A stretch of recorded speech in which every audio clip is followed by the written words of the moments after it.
Hello viewers, আসসালামু আলাইকুম। সবাই কেমন আছেন? আমি তো অনেক ভালো আছি।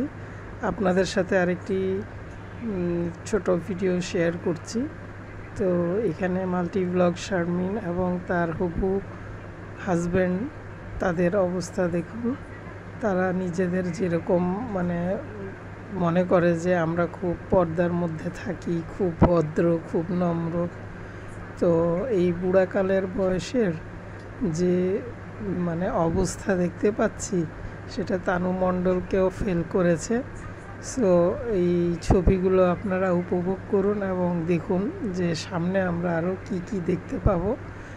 ভিডিওটি যদি ভালো লাগে অবশ্যই লাইক, কমেন্ট, শেয়ার করবেন এবং অবশ্যই কমেন্টস করে জানাবেন আপনাদের কাছে কেমন লেগেছে। ঠিক আছে, আল্লাহ হাফেজ।